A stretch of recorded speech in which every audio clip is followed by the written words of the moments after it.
Welcome everyone to the Surfing Historian. I'm your host, Jason Old, historian, surfer, and world traveler.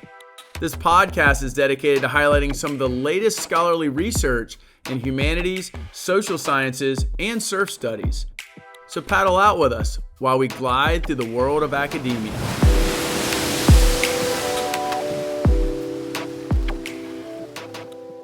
For today's episode, I'm joined by Tara Ruttenberg and Dr. Pete Brosius. Tara is a PhD candidate in development studies and specializes in critical surf studies and alternatives to development and sustainable surf tourism. Pete's a research professor of anthropology at the University of Georgia and founding director of the University of Georgia's Center for Integrative Conservation Research. For this episode, Tara, Pete, and I will be talking about their research on different types of surf localism in the context of surfscape colonialism in the global north and global south. I'm super stoked to have you both on the show. But before we get started, I'd like to thank you as well as our listeners for being part of another amazing episode of the Surfing Historian.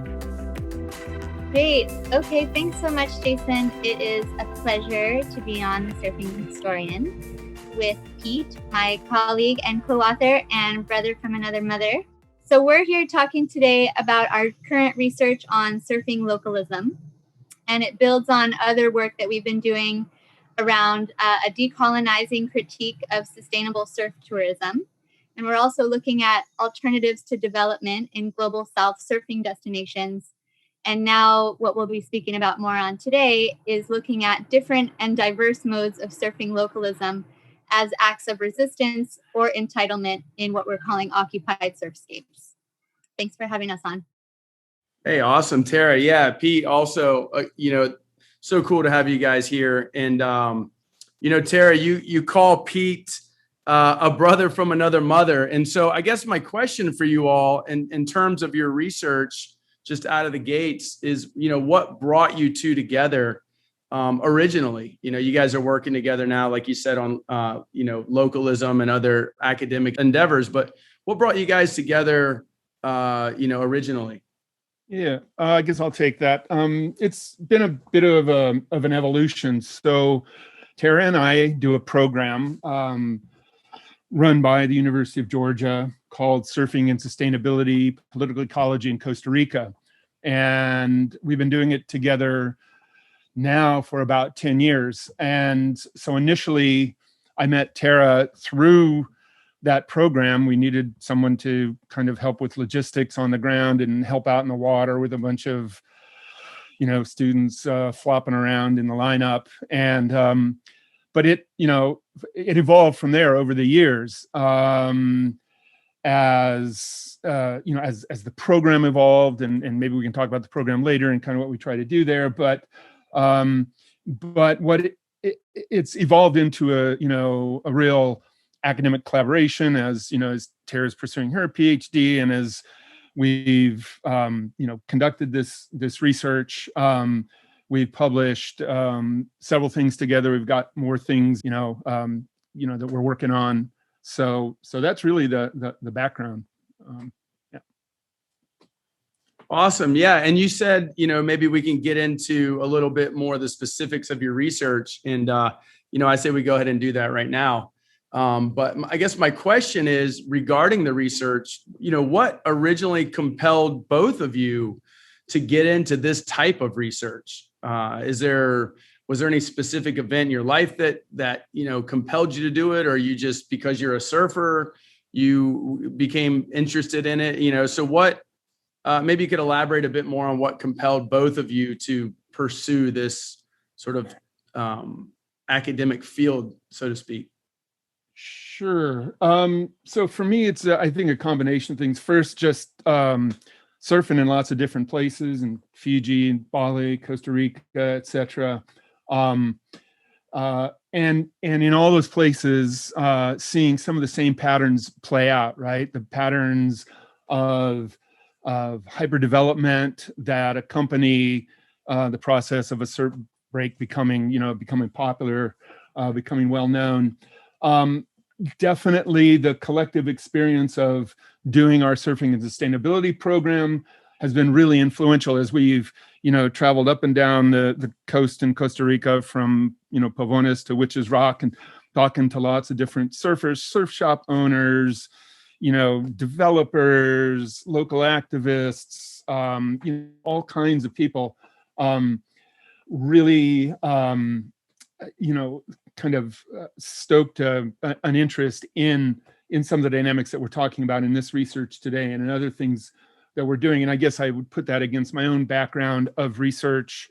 I do a lot of my research in Malaysia with a hunter-gatherer group called Penan, related to issues of dispossession, environmental degradation, indigenous rights, etc. And so that all kind of gels together around, in this case, the interest in localism.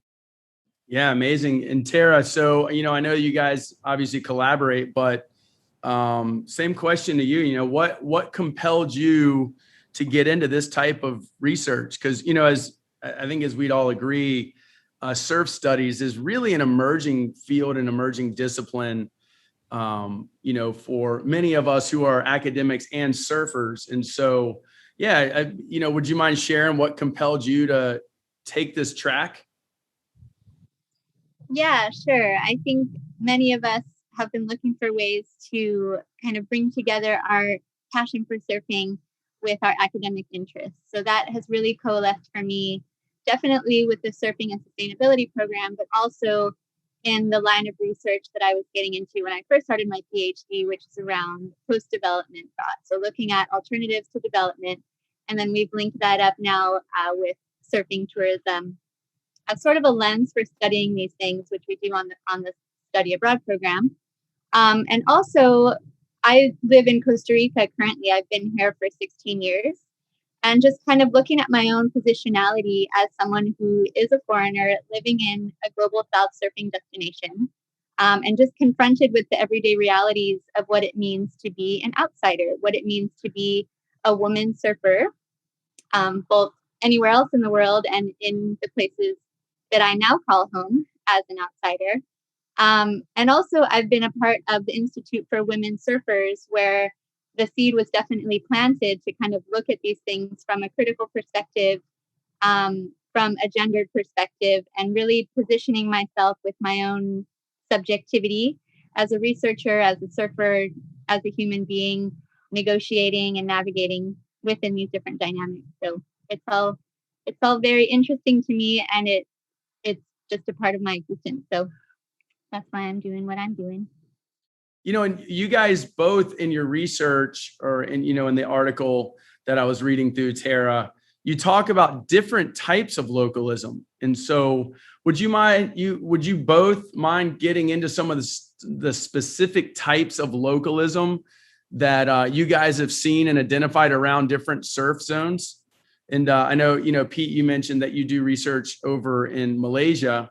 And so maybe, like I said, maybe you guys could, elaborate a bit more for the listener on the varying types of localism you find at different surf zones. I can jump in on that. So I just want to be sure that for people who might be listening who aren't necessarily surfers or haven't experienced the phenomenon of localism, that we kind of know what we're talking about. So often localism is an experience that people who consider themselves local to a surfing location will enact some sort of expression of dominance or hierarchy or intimidation tactics, some sort of retribution if certain rules aren't followed. They may take waves out of turn, asserting priority on waves. There might be signage that says locals only or some sort of expression in that vein.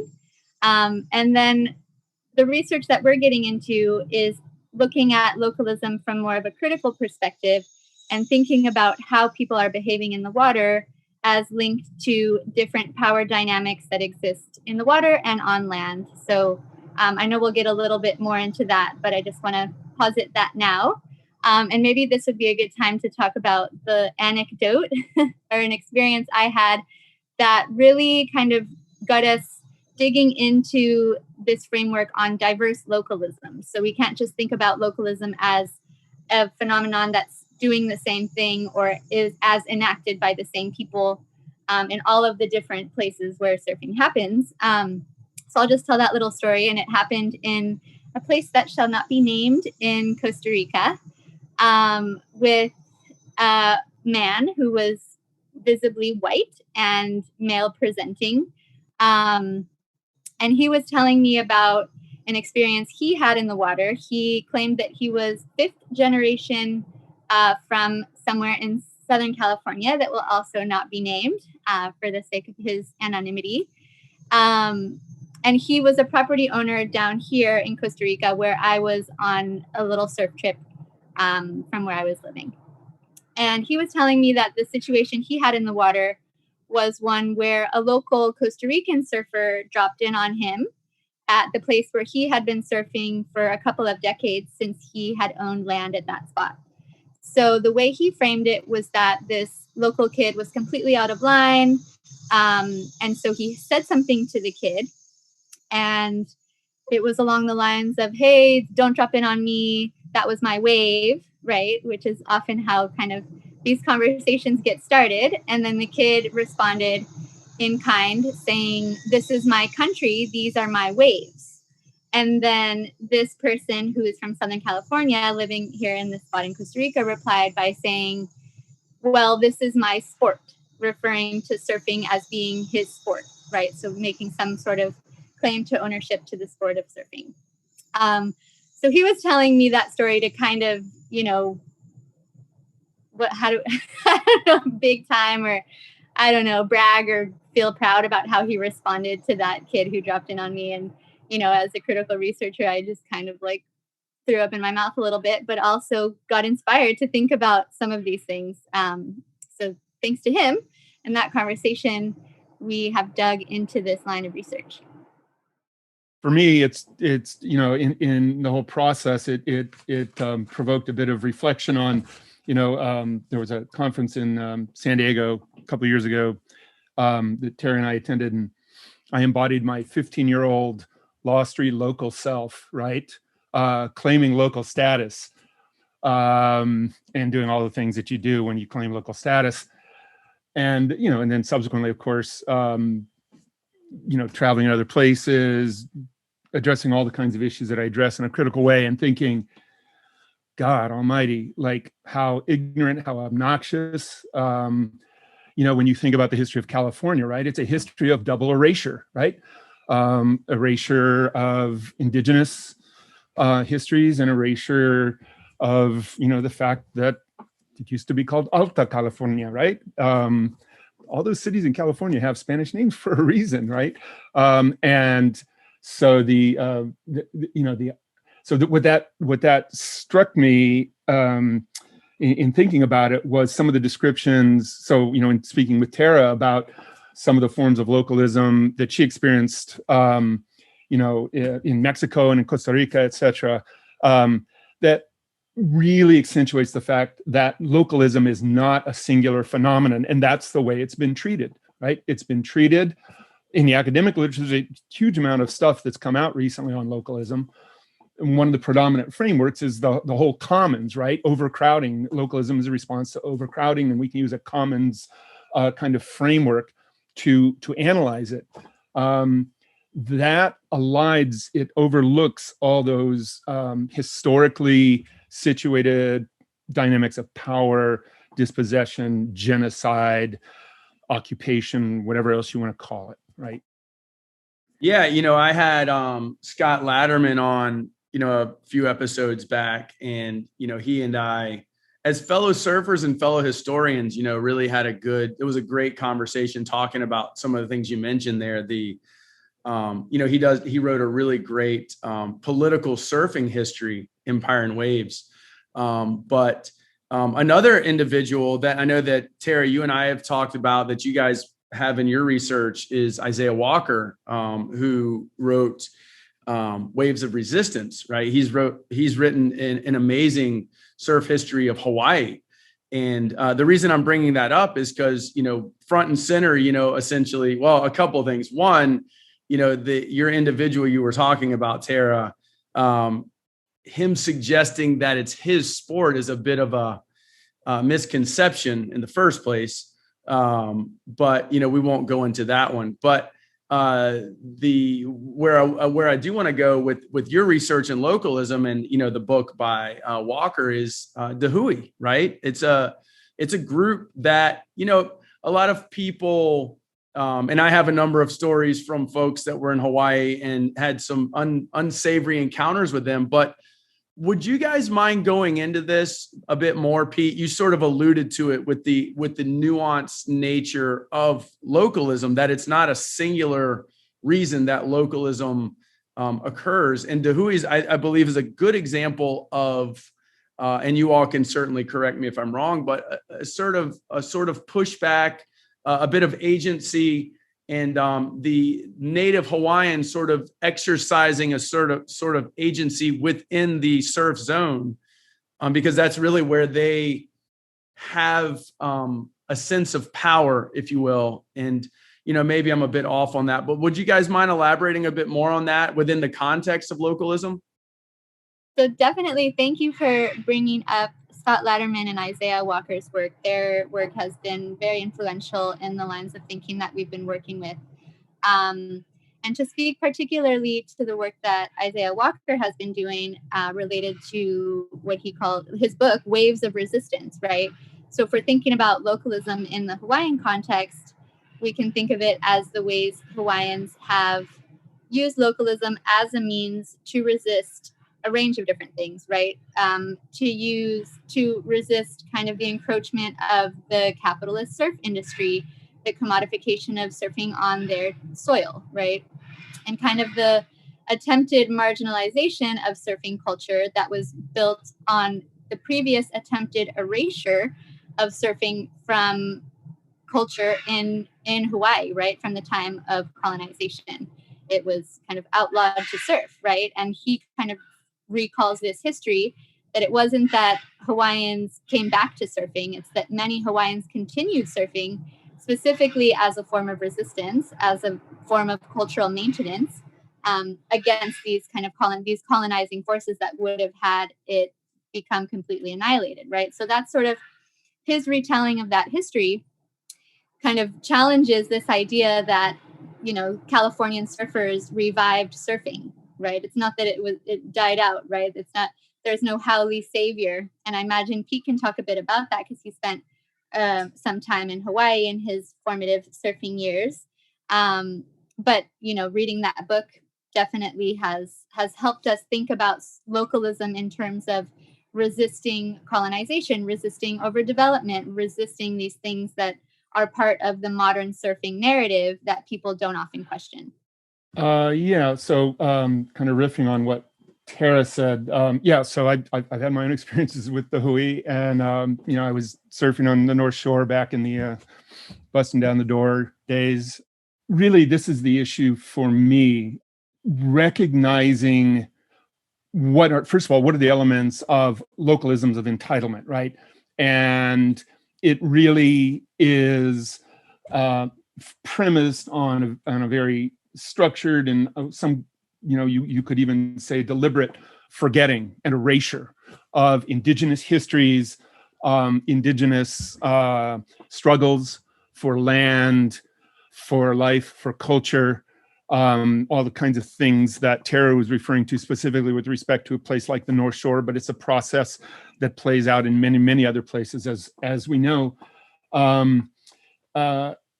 And simply reflecting on how different that is from the positionality of the Hui or of local and indigenous surfers in other places where they are, in essence, defending themselves against ongoing and continued dispossession. And I think that's the important thing. So Jason, you referred to your discussion with Scott Laderman and yourself being a historian and obviously acknowledging those histories is the starting point.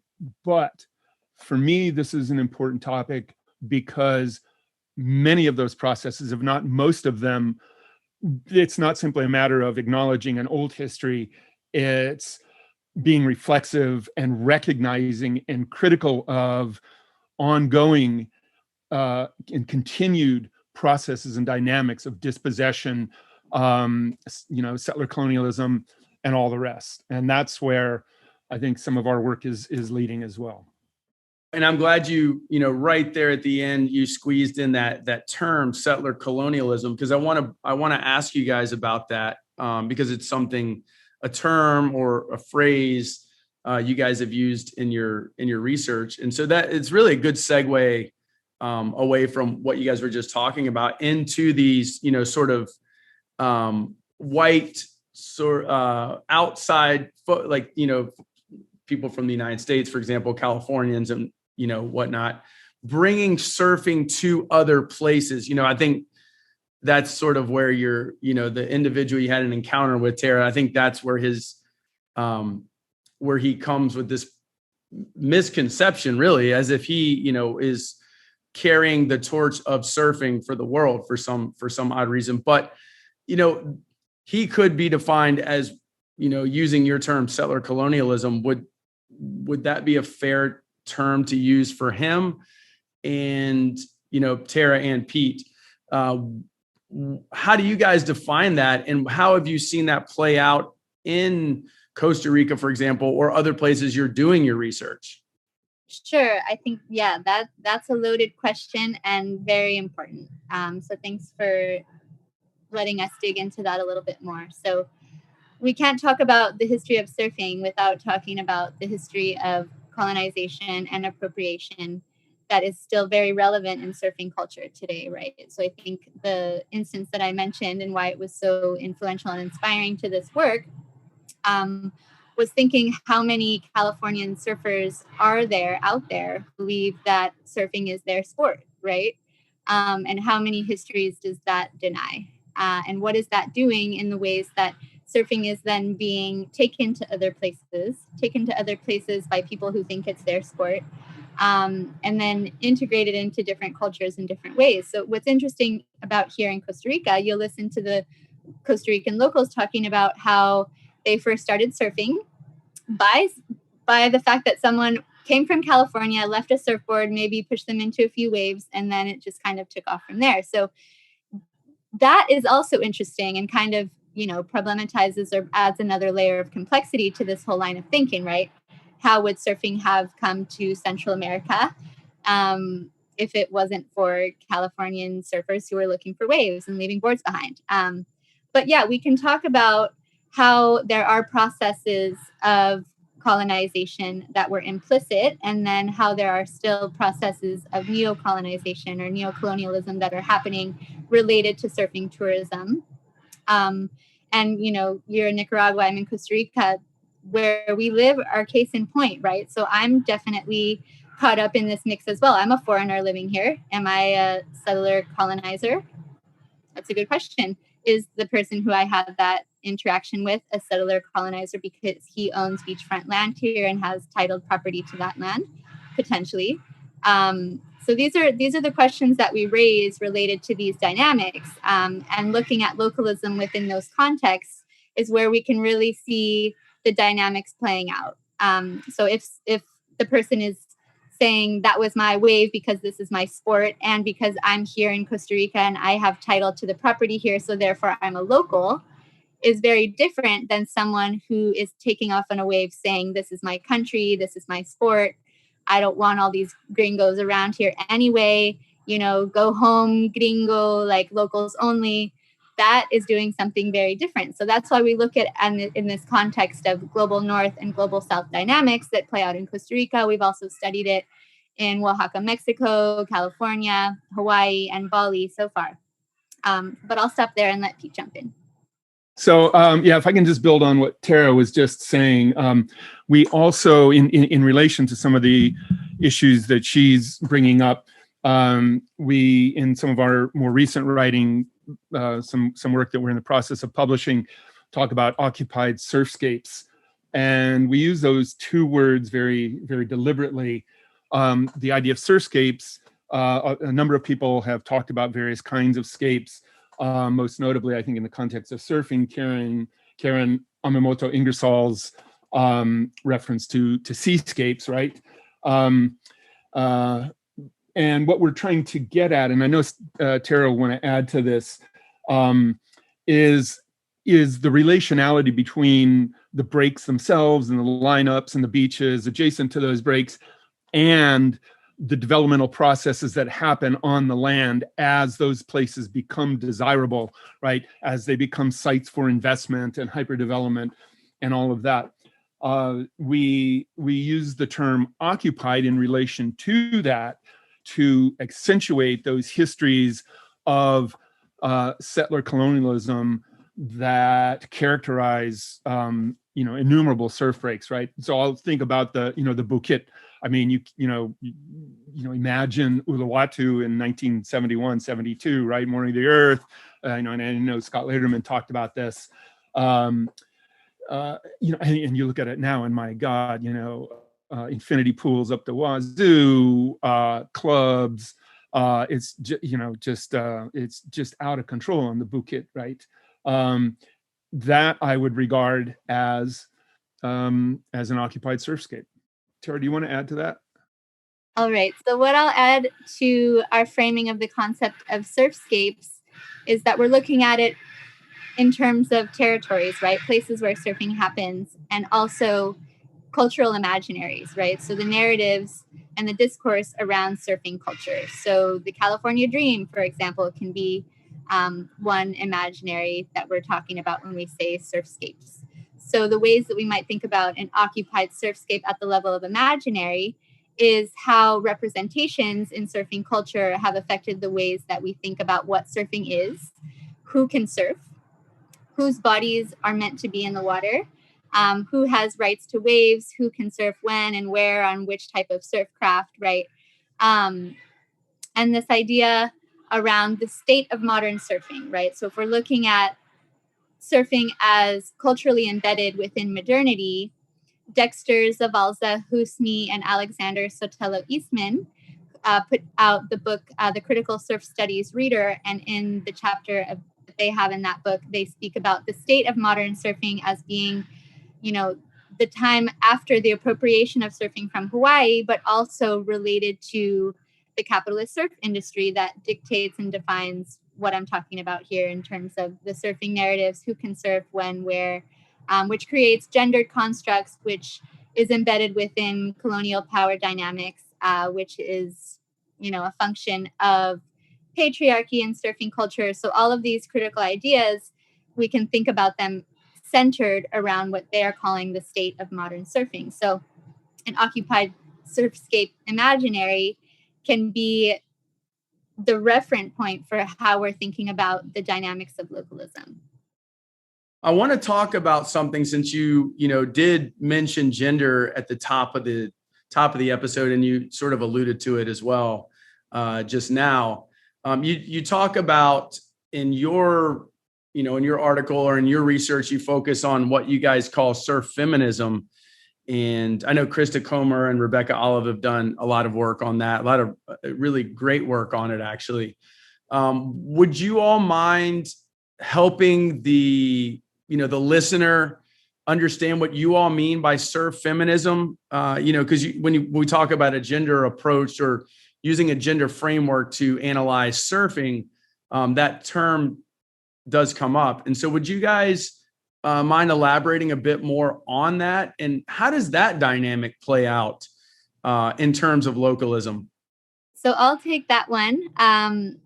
We can think about surf feminism as an application of feminist ethics, ideologies, and practices to the world of surfing. So we're emphasizing dynamics of equality, equity, diversity, and freedom that can be related to a sense of belonging, issues of access, representation, even politics in the water as they relate to surf culture. So I definitely didn't come up with the name surf feminism, but I was exposed to it through the Institute for Women Surfers, which was created by Corey Schumacher and Krista Comer.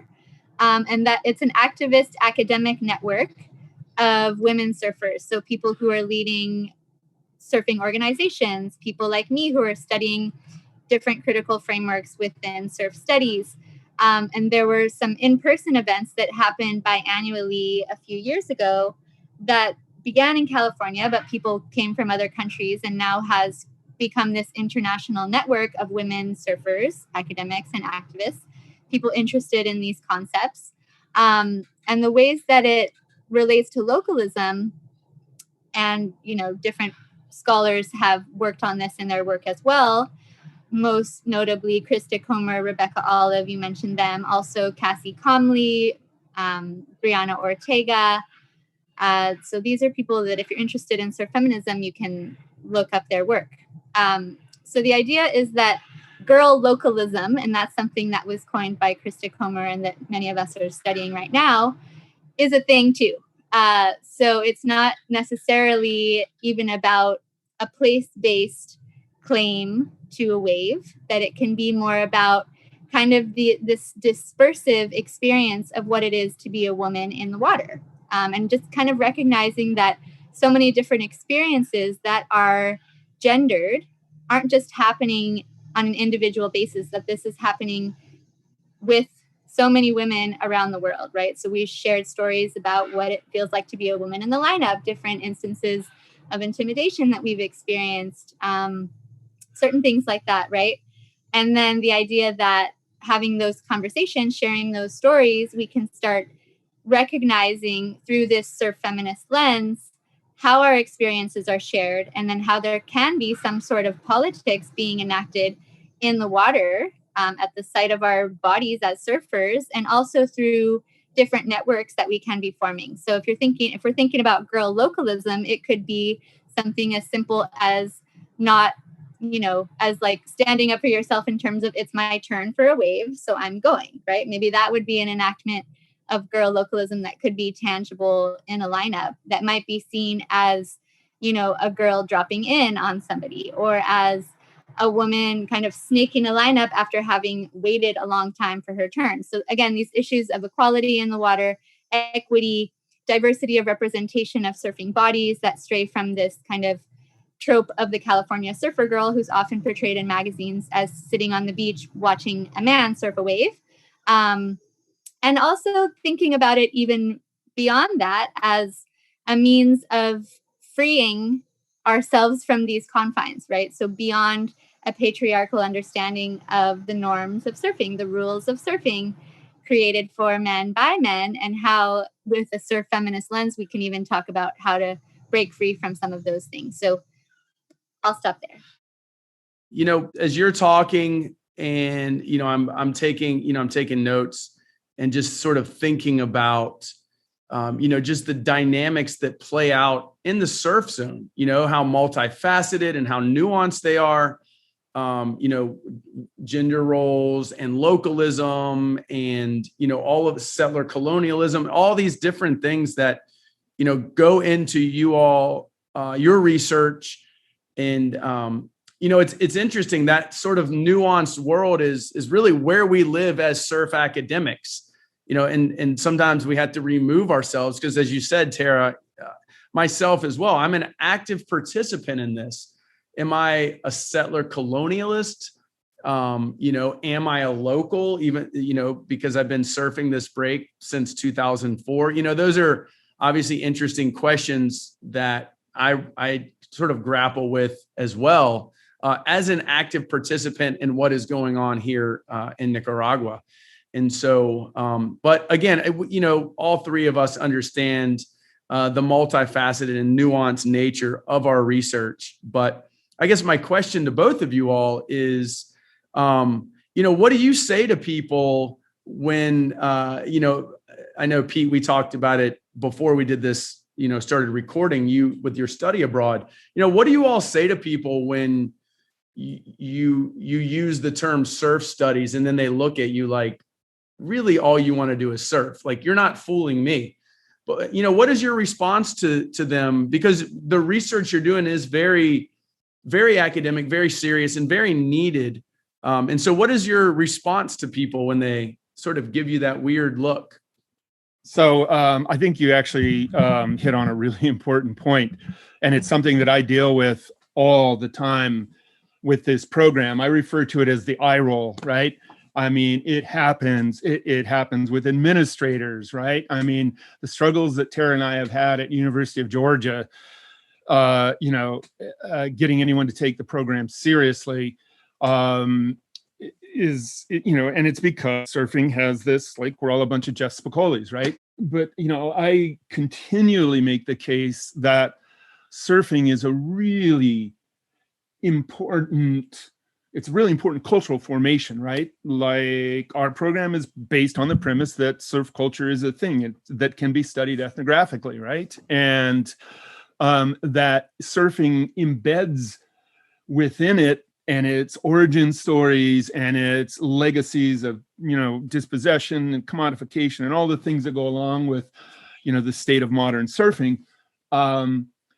It embeds, dynamics of gender, of race, of, and systemic racism, and, as we've already talked about, settler colonialism, and on and on and on, right? And it, for me, is an enormously powerful lens for addressing a series of topics or concerns that that obviously intersect with other kinds of sports and other kinds of contemporary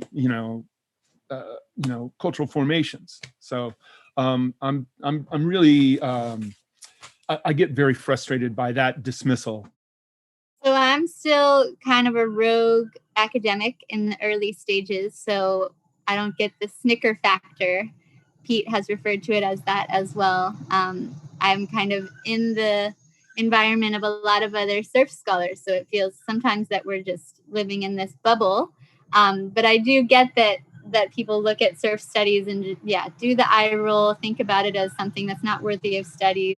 And I think this work on localism is most exciting, when we're thinking about how we can bridge this gap between academia and activism and social movements and justice, is even looking at the ways that localism is being critiqued in somewhere like California, right? That was how you and I started talking, I believe, was someone shared something on social media about making Malibu local again and regulating the lineup. And there was this kind of craziness that went on for about a week about that, on, kind of the racialized undertones that might have obscured, right? And people were calling that out and saying, you can't talk about the new faces in the lineup at Malibu without recognizing that a lot of people who are surfing at Malibu have also dealt with racial slurs while they're surfing, in the BIPOC community, right? And just the sheer proliferation of new social justice organizations in surf culture, right? And that movement is led by organizations like Black Girl Surf, Brown Girl Surf, the Wahine Project, Latinx Surf Club, Textured Waves, Color the Water. I mean, the list goes on. It's incredible. And the ways that within those communities, these organizations are supporting people who wouldn't in other instances have access to the surfscape because of these colonizing histories and legacies of dispossession and erasure that we're talking about right now. So that's what gives me a lot of motivation. And so I can think about people who are looking at something like surf studies as something to just laugh about and say, look at the case of the legislation right now related to Bruce's Beach and the fact that land is about to be given back after a long legal struggle to a family that was dispossessed of their land in the 1920s because of racism and segregation policies, right? So this is something that is important, and it's part of this movement, and it's something that's coalescing right now. And it's really inspiring to me, and it helps me feel like this work on localism has a place in academia, in activism, and even these conversations that we're having right now. This is a field that should be taken seriously, and there's really a lot of angles for academic inquiry. I mean, even in, for example, you guys are obviously aware of the Global Wave Conference that we had a little while back. There were people presenting that were, attorneys that work on legislation to protect surf zones or surf ecosystems, and all of the amazing nonprofits around the world looking to protect these areas and sort of the surf ecosystem in and of itself. And so, yeah, thank you guys for sharing this research with me and with the listeners. And I want to give you guys both the last word, and I'd just like to know what takeaways do you have for myself, for the listeners, for anybody who's sort of, Tara, as you put it, the snicker factor, that look at surf studies and are sort of thinking, well, you guys, just want to surf all the time. This is just an excuse to be in the water. And maybe it is. Maybe, I love surfing and I love to be able to combine this passion of history, intersect it with my love for surfing. But, like I said, I want to leave you all with the last word. And, what takeaways do you have that you want to share with us? For me, it really is the point that I made earlier, which is that we have a lot of important work to do still to build on the work of people like Scott Laderman, Isaiah Walker, Kevin Dawson, etc., right? About kind of the historiography of surfing. But we need to attend equally to the work of acknowledgement that the dynamics that produced all those inequalities and exclusions are ongoing. And that, I think that's what drives me to do this work. I also find it enormously important to combine that with a pedagogical mission, and in the context of our surfing and sustainability program, but in other things I teach as well. I just would like to to express how important it's been for me to do this work with Tara. Like it's one of those collaborations that I think some of us discover in our lives and some don't. You've heard of Thelma and Louise, you've heard of Bonnie and Clyde, you've heard of Simon and Garfunkel and Ruttenberg and Brosius. Like we got more. So we're gonna keep it going and hopefully keep the conversation moving along. We're doing our part for that. Thanks, Pete. I think the takeaway for me is about how we can be kind of reflexive and reflective as surfers, and how we are engaging with localism when we experience it, or if there are people who are enacting localism, that they can be reflective enough to think about these larger contexts that we find ourselves in, right? That if we're going to somewhere like Barra de la Cruz in Mexico and complaining about having to pay $2 every time we go down the guard gate, through the guard gate down to the beach, or the fact that there are no beachfront hotels there, that we can think about that as a form of localism that's connected to a community governance model that is specifically trying to keep foreigners from owning and buying up all the land, to be able to have the Indigenous community who has lived there as an autonomous space, right? And not have the same types of tourism overdevelopment and foreign ownership and ongoing processes of neocolonialism that we're seeing in so many different tourism development towns around the world, right? So thinking about it within those contexts, the larger picture, how we're navigating and negotiating, or even in somewhere like California that we've been speaking about, if someone in Malibu is saying, let's take back Malibu, we're the true locals here. It's like, no, who are the true locals in the place that you're surfing? And to ask ourselves those questions and to potentially adjust our behavior, to me, is a useful takeaway from this line of research. So thank you again for giving us the opportunity to share what we're working on and what we're fired up about in this space. If you enjoyed this episode on surf localism with Tara and Pete, I'd like to invite you to tune into next episode, where they'll be joining me once again to talk about their study abroad project in Costa Rica, as well as how to go about doing critical surf studies research. This episode's ideal for anyone who'd like to learn more about their program, as well as how surf studies scholars conduct research. I'm super stoked to have them back, and I hope you'll join us again as well.